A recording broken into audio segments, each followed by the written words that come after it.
우리가 앞으로 맞이해야 할 교통수단의 미래는 강력하고 안전한 차세대 배터리 기술에 크게 의존하고 있다고 해도 과언이 아닌데요.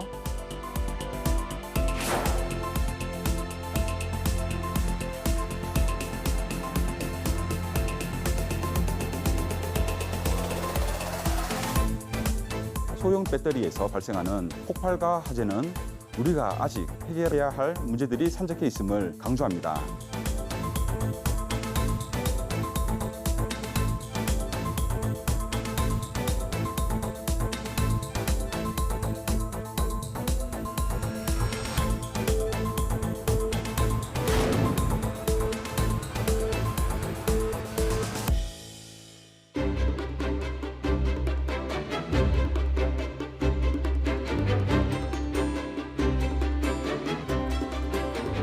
안녕하세요.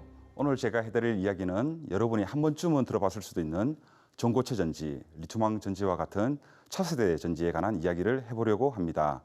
차세대 전지가 무엇이냐에 대한 설명을 하기에 앞서 먼저 2차 전지는 무엇이냐에 대해서 설명드리도록 하겠습니다. 2차 전지는 전기를 사용해 화학적 에너지를 저장하고 그 에너지를 필요할 때 다시 전기 에너지로 변환해 사용할 수 있는 전지입니다. 여기서 다시 사용할 수 있기 때문에 2차 전지라고 부르고, 반대로 한 번밖에 사용 못하는 일회성 전지를 1차 전지라고 부릅니다. 2차 전지는 1859년에 과학자 플란테에 의해 처음으로 납축 전지가 개발되었습니다. 우리가 자동차 앞 본닛을 열어보면 거기에 자동차 시동을 걸기 위한 전지가 하나 있는데 그게 납축 전지입니다. 이처럼 1800년대에 개발된 전지가 아직까지 쓰이고 있는 걸 보면 전지의 위대함을 알 수 있습니다. 그 이후에 1991년에 리튬이온 전지가 개발되었습니다. 현재 상용화되어 많이 사용되고 있는 리튬이온 전지가 개발된 지 고작 30년이 조금 넘었다는 말이죠. 리튬이온 배터리 기술은 현대사회에서 눈부신 진보를 이뤄냈습니다. 하지만 이러한 발전에도 불구하고 우리는 아직 넘어야 할 기술적 장벽에 직면해 있습니다. 먼저 배터리의 안정성과 수명 연장이라는 과제는 여전히 큰 장벽으로 남아 있습니다. 전기차, 에너지 저장 시스템, 그리고 소형 배터리에서 발생하는 폭발과 화재는 우리가 아직 해결해야 할 문제들이 산적해 있음을 강조합니다. 2023년에 발생한 테슬라 서비스 센터의 대형 화재는 대응을 위한 상당한 인적, 물적 자원이 투입되며 배터리의 위험성을 세상에 다시 한번 상기시켰습니다. 또한 오늘날의 배터리 기술은 미래의 친환경 모빌리티 분야의 필수적인 요소로 중요한 역할을 하게 될 것입니다. 자동차뿐만 아니라 도심 항공 모빌리티, 선박, 항공기, 심지어 인공위성에 이르기까지 다양한 영역에서 응용 연구가 활발하게 진행 중입니다. 그러나 이러한 분야에서 요구되는 높은 수준의 안정성과 성능은 현재 우리의 기술로는 아직 충족시키기가 쉽지 않은 상황이죠. 예를 들어 현재 우리가 일반적으로 사용하는 배터리로는 UAM을 약 15분 정도의 짧은 시간만 운행할 수 있습니다. 이는 비행시간에 매우 큰 제약이며 더욱이 UAM은 자동차보다 더 높은 안정성이 요구됩니다. 이러한 배터리의 용량과 안정성의 한계는 UAM 시장의 활성화를 저해하는 주된 요인이 되고 있죠. 또한 선박과 같은 경우에도 환경적 요인을 견딜 수 있는 내구성 있는 배터리가 필요합니다. 그리고 우리가 삶의 질을 향상시키기 위해 의존하는 인공위성에 탑재해야 할 배터리는 지금보다 훨씬 긴 수명을 가질 필요가 있습니다. 이처럼 우리가 앞으로 맞이해야 할 교통수단의 미래는 강력하고 안전한 차세대 배터리 기술에 크게 의존하고 있다고 해도 과언이 아닌데요. 이에 따라 전 세계적으로 높은 성능과 안정성을 가진 차세대 배터리 기술 개발에 매진하고 있습니다. 따라서 각국은 이 분야에서 기술 패권을 확보하기 위해 더욱 치열한 경쟁을 벌이고 있으며 이는 국가 차원의 전략적 R&D 추진을 필요로 하게 됩니다.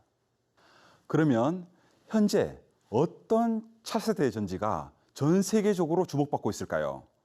한국의 과학기술정보통신부가 발표한 차세대 2차 전지 로드맵을 살펴보면 4가지 주요 분야로 구분되고 있습니다.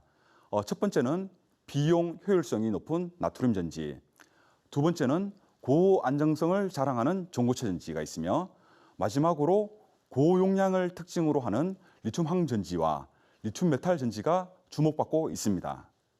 먼저 나트륨 이온 전지는 리튬 이온 대신 나트륨을 이온 캐리어로 사용하는 배터리 기술입니다. 나트륨은 리튬보다 풍부하고 가격도 저렴하여 특히 원자재 가격의 급등이 문제가 되는 현재 많은 기업과 연구기관에서 주목하고 있죠. 나트륨 이온 전지는 1970년대부터 연구되어 왔으나 리튬 이온 전지에 비해 상대적으로 에너지 밀도가 낮아 상용화에는 어려움을 겪어왔습니다. 최근 몇 년간 리튬, 코발트, 니켈과 같은 강물의 가격 급등은 나트륨 이온 전지 기술에 관한 관심을 재점화시키게 되었죠. 나트륨 이온 전지는 리튬과 같은 일족 원소를 사용하므로 리튬 이온 전지의 제조 공정을 상당 부분 공유할 수 있습니다. 이는 대량 생산 시 기술적, 비용적 장벽을 낮추는 요인으로 중요한 역할을 하게 되겠죠. 특히 저가형 리튬 이온 전지 시장에서 중요한 대안이 될 수 있습니다. 전동 이륜차, 조속 전기차, 에너지 저장 장치 등에서 저렴한 비용으로 상용화가 가능합니다. 기술적 도전 과제로는 나트륨 이온의 삽입과 탈리 과정에서 발생하는 상전이로 인한 수명 문제가 있고요. 낮은 에너지 밀도 및 출력 특성을 개선하는 연구가 필요합니다.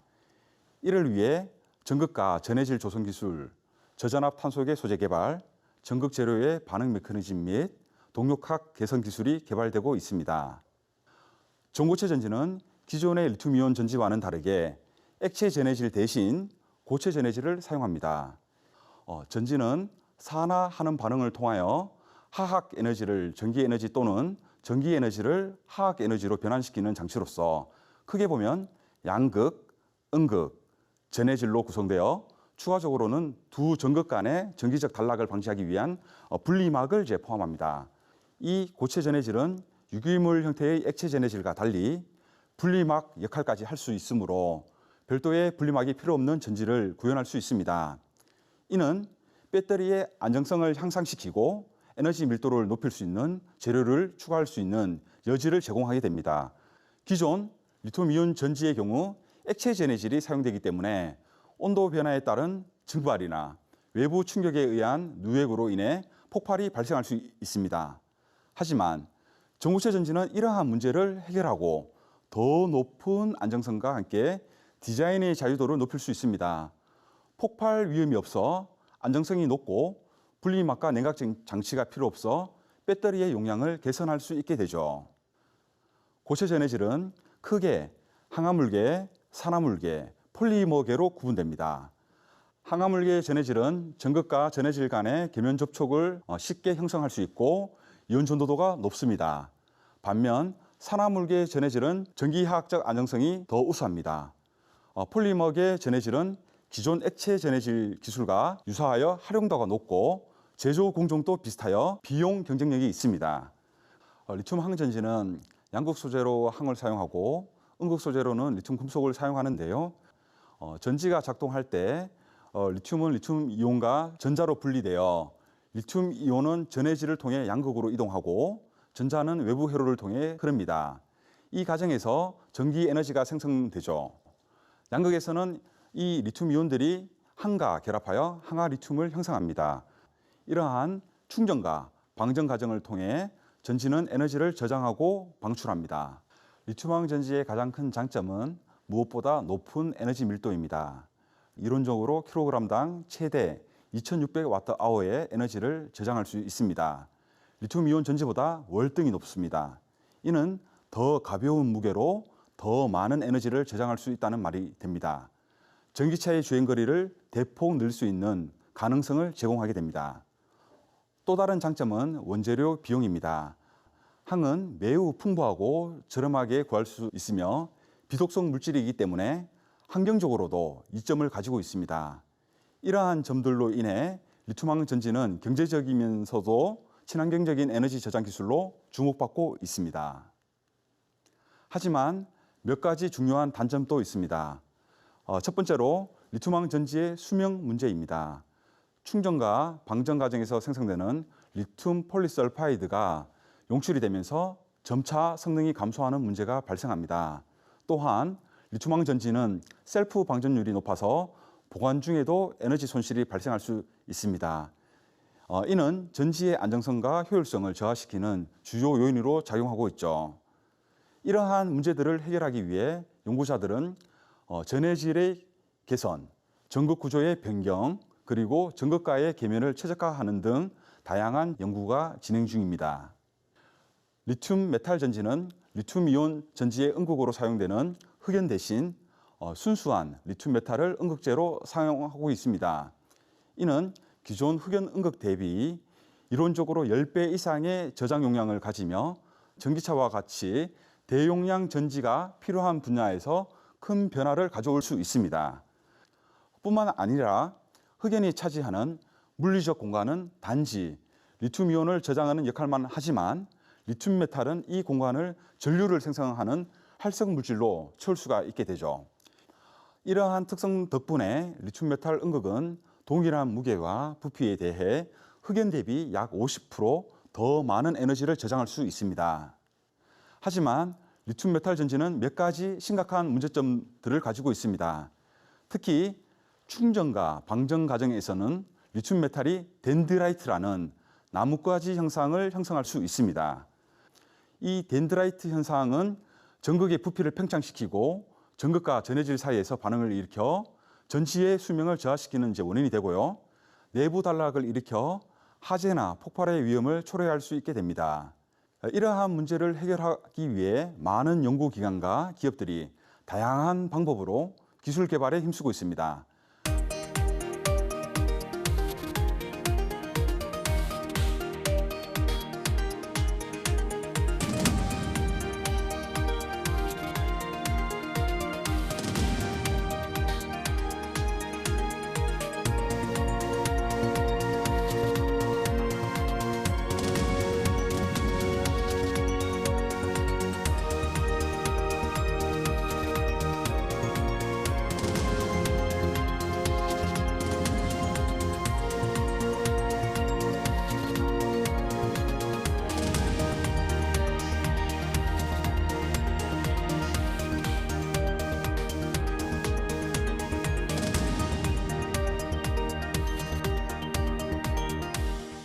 제2연구팀은 항암물계 고체 전해질을 중점적으로 연구해 왔습니다. 이는 전고체 전지에서도 가장 중요한 부분 중 하나로 뛰어난 이온 전도도와 함께 우수한 변형성으로 전지의 성능을 획기적으로 향상시킬 수 있는 물질이기 때문이죠. 하지만 이 물질을 만드는 과정은 비싸고 복잡한 문제가 따랐습니다. 항암물계 고체 전해질을 만드는 방법은 크게 두 가지로 건식 방법과 습식 방법이 있습니다. 건식 방법은 높은 에너지를 이용하여 높은 이온 전도도의 고체 전해질을 합성할 수 있다는 장점이 있지만 대량 합성이 불가능합니다. 전고체 전지의 상용화를 위해서는 고체 전해질의 대량 합성이 필수적이기 때문에 저희 연구팀은 습식 합성법 개발을 진행해 왔습니다. 기존의 습식 합성법은 낮은 이온 전도도를 가지기 때문에 전지 성능을 저하시키는 원인이 되었습니다. 여기에 저희들은 특수 습식 합성법을 개발을 하게 되는데요. 첨가제 투입을 통해 항암물계 고체 전해질 합성에 있어 매우 중요한 중간 물질인 리튬 폴리설파이드를 보다 쉽게 성공적으로 형성할 수 있었고, 고체 전해질의 이온 전도도를 올리면서 대량 합성이 가능한 기술을 개발하게 되었죠. 또한 항암물계 고체 전해질의 합성에 사용되는 Li2S, P2S5, LiCl 등은 매우 높은 순도의 물질들로 상당히 높은 가격대를 형성하고 있습니다. 그에 따라 합성되는 고체 전해질의 가격은 상용화하기에는 터무니없게 비싸죠. 저희 연구팀에서 개발한 특수습식 합성법 기술은 저순도의 원재료를 사용하더라도 높은 이온 전도도를 가지는 성과를 얻을 수 있었고, 비용을 크게 줄이면서도 높은 이온 전도도를 가지는 고체 전해질을 만들 수 있었습니다. 전고체 전지를 만드는 데 있어서 고체 전해질 입자 크기도 배터리 성능을 높이는 데 중요한 요소 중 하나입니다. 전고체 전지 성능을 높이기 위해서는 양극에 사용하는 이제 양극과 고체 전해질 간의 이제 계면 접촉이 잘 형성되어야 하고요.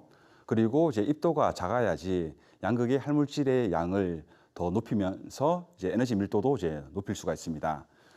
그렇기 때문에 이제 고체 전해질을 이제 만드는 기업에서는 이제 고체 전해질의 이제 입도를 이제 컨트롤하기 위해서 분쇄 공정을 이제 거치게 됩니다.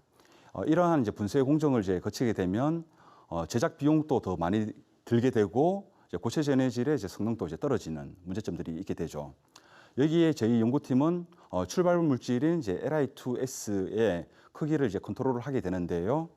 Li2S의 크기를 이제 컨트롤을 하게 되면 활성화 이제 에너지가 이제 높아지면서 이제 핵생성 속도가 이제 빨라지면서 고체 전해질이 이제 작게 균일하게 이제 만드는 것이 이제 가능하게 됩니다. 이렇게 합성된 고체 전해질을 적용해서 파우치 셀을 이제 저희가 이제 직접 만들었고요. 이와 함께 전지의 안정성을 이제 테스트하기 위해서 간통 시험과 이제 절단 시험도 진행하였습니다. 그리고 전고체 전지의 이제 제조 공정도 이제 상당히 중요한 부분을 차지하는데요. 특히 이제 전극을 이제 제조할 때 할물질, 이제 바인더, 도전제, 고체 전해질이 이제 사용되게 됩니다. 근데 이제 용매를 이제 선택을 할 때 용매의 고체 전해질이 이제 잘 분해되거나 혹은 이제 바인더가 잘 녹지 않는 이제 문제점들이 있게 됩니다. 그 항암물계 고체 전해질은 고유의 특성으로 극성 용매에 대한 반응성이 안 좋습니다. 복합 전극을 이제 제작하는데 이제 한계가 있고요. 기존의 리튬이온 전지에 사용하던 전극을 만드는 방식을 그대로 이제 활용할 경우 고체 전해질이 이제 모두 분해되어 전극 제작이 이제 불가능하게 됩니다. 이러한 이제 문제점들을 이제 해결하기 위해서 저희 연구팀이 기존의 리튬이온 전지 전극을 그대로 이제 활용할 수 있는 독특한 방식의 전극 제조 방법을 제안하였습니다. 항암물계 고체 전해질을 에탄올 용액에 이제 녹여서 액체 형태로 이제 만든 후 다공성 이제 리튬이온 전지 전극 내부로 침투시키는 이제 기술이 되겠습니다. 고체 전해질 용매를 전극 내부로 이제 침투시킨 후 용매를 이제 제거하고 재결정화하는 공정을 거쳐 전극 내부로 고르게 고체 전해질을 퍼뜨려서 최종적으로 전고체 전지용 이제 복합 전극을 이제 만들게 되겠죠. 이렇게 형성된 전극은 할물질과 이제 원활한 접촉 계면을 이제 보장하기 때문에 높은 할물질을 이제 활용하면서도 고에너지 밀도를 이제 달성하게 됩니다. 이러한 이제 방법을 활용하게 되면은 용매의 제한에서도 좀 벗어날 수 있고 할물질의 이제 비율도 높일 수 있는 장점이 있습니다. 뿐만 아니라 저희 연구실에서는 리튬황 전지에 대한 연구도 진행하고 있습니다. 리튬황 전지의 가장 큰 문제가 하나 있습니다. 셔틀 현상이 이제 일어난다는 이제 점인데요. 셔틀 현상은 이제 항에서 Li2S로 이제 충방전 과정에서 리튬 폴리설파이드가 이제 생성되는데요. 이 리튬 폴리설파이드가 전해질에 이제 용출돼서 이러한 물질들이 이제 양극과 음극을 이제 순환하면서 용량을 이제 저하시키고 이제 부반응을 이제 일으키게 됩니다.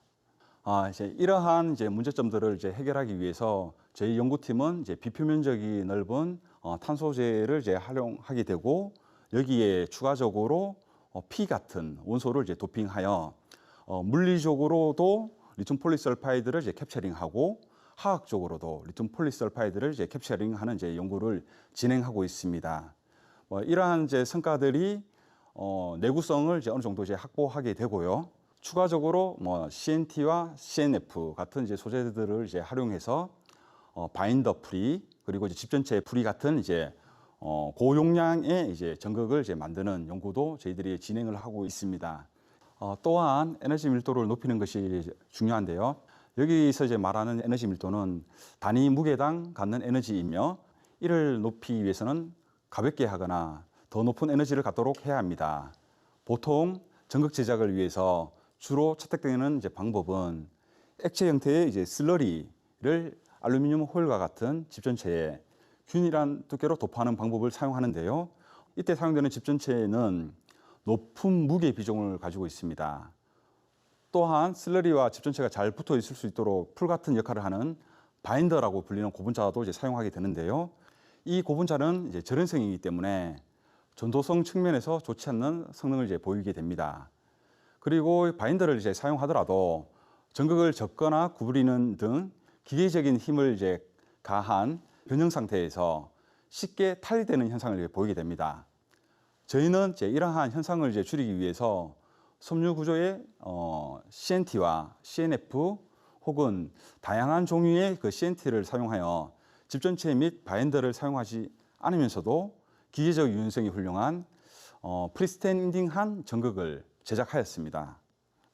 이러한 연구들을 통해 저희는 수명이 길고 UAM에 탑재될 수 있을 만큼의 높은 에너지 밀도를 갖는 상용화가 가능한 전지를 개발하는 것이 현재 목표이며, 리튬왕 전지의 장점인 고용량과 전고체 전지의 장점인 고안정성, 이 두 가지 장점을 모두 보유하고 있는 리튬왕 전고체 전지에 대한 연구가 저희의 다음 연구 목표입니다. 저희의 그룹의 연구 성과를 앞으로 지켜봐 주시면 감사하겠습니다.